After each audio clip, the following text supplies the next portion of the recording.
hay-adda Alpha Trust oo ah hay-ad alaba u gargaarta bulshada Soomaaliyeed meel waliba ay joogaan gaar ahaan kuwoodii ku dhibaataysan dalka hooyo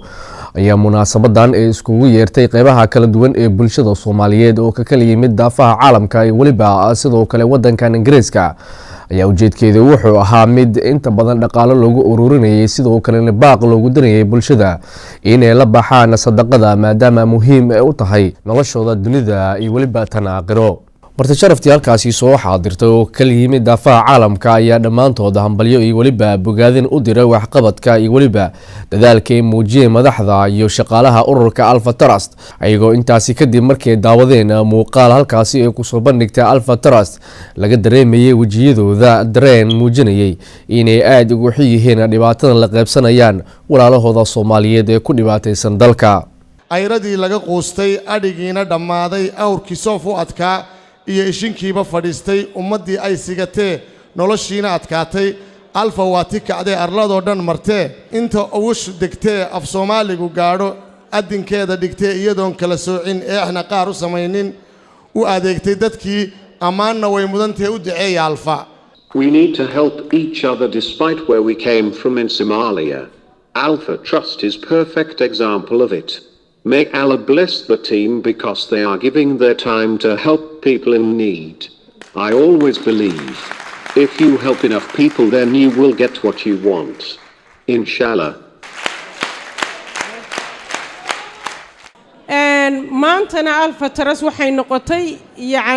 ammaanaqaad aad u qurux badan aad u xoog badan aad iyo aadna xil u saaran yahay. annagu haddaanu reer Northern Ireland nahay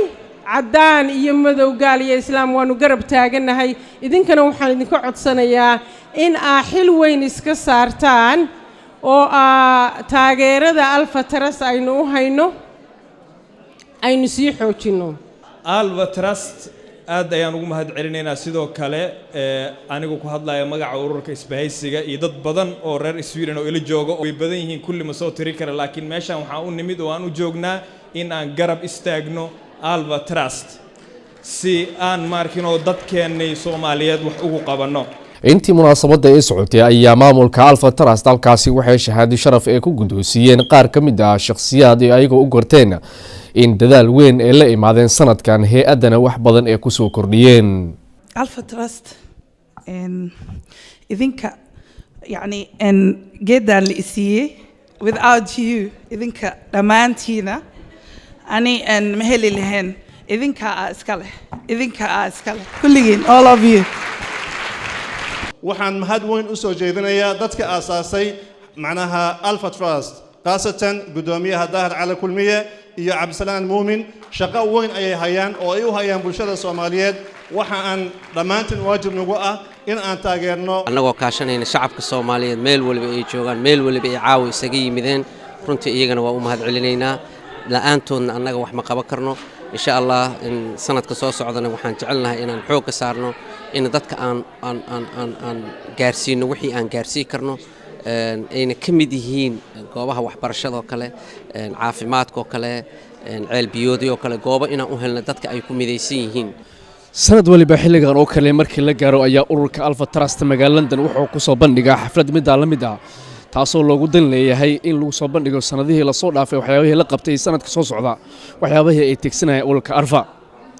ugu dambeynaya gudoomiyaha Alpha Trust Daahir Cali Kulmiye ayaa wuxuu ka warbixiyay safarkii oo ku tagay wadanka Soomaaliya iyo waliba waxyaabihii uu soo qabtay in sanadkan waxyaabaha ay damacsan yihiin. waxaan rabaa safarkeennii marka waxaan ku howlgalnay waxaan ku bilownay yar ka dhibaataysan laba caruur leh garbaha ku xamaasha anaga ma ahan shakhsiga waxaan eegnaa annaga ayaa dib loo dabagalna soo aragna shakhsiga ay sadaqada lacaga aad noo dhiibateen shakhsiga ay ku haboon tahay in la siiyo anaga cidna ma u dhiibano waxna ma u dhiibno annaga ayaa face to face oo aragna suuqyada tagna meelaha dhibaatada ka jirto saacado badan kulmina si aan u ogaano shakhsiga dhibka haysto. aabihii hadda yaan la kulmay wuxuu leeyahay 8 caruur ah wiil iyo gabarna way ka waasheen. how you feel markaan aabana waan yar ilmeeyay waan ag fadhiistay oo isku duubay waxaan dhahay mar walba ku gartaagayna wixii awoodayna wuxuu yiri waan awoodi waayay waxaan u dhaxeeyay ereygiisa waa arkaysa aakhir iyo adduunya u dhaxeeyo yiri shakhsi noocaas marka aad la kulantid indhaha ilintiisa ay saaran tahay ama dhibaatada ama ku ciishoon yahay how you feel qafkaas ma waxaan dhigi karnaa reer habal buu ka soo jeeday mase waxaan dhigi karnaa qaf islaan oo ahay waxaa loo baahan yahay caqliga iyo maskaxda inay shaqayso aniga wallahi waxaan soo arkaa xanuunka sida uu yahay qafka marka la kulmayso iyo marka la daawanayso wallahi baa meedii sheegay waa iska ilmeeya emotional noqda aan rabaa Alpha Trust video walba iyo clip kasto oo arkaysaan waxaan noo soo saaray TV-yada most of them waxaa jooga shakhsi aad noo caawinay Abdullahi Xirsi waxaan jeclaan lahaa maamulaha Afrika inaan noo istaagto ninkaas u jeedin waa ninka university haysta qaybta Afrika Abdullahi Xirsi waa shakhsiga suuro geliyay Somaliland Puntland everywhere aan joogno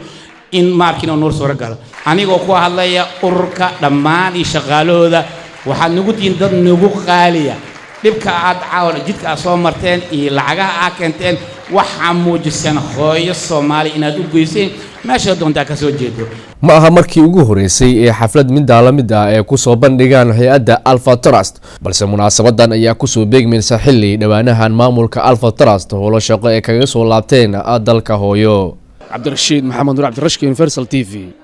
London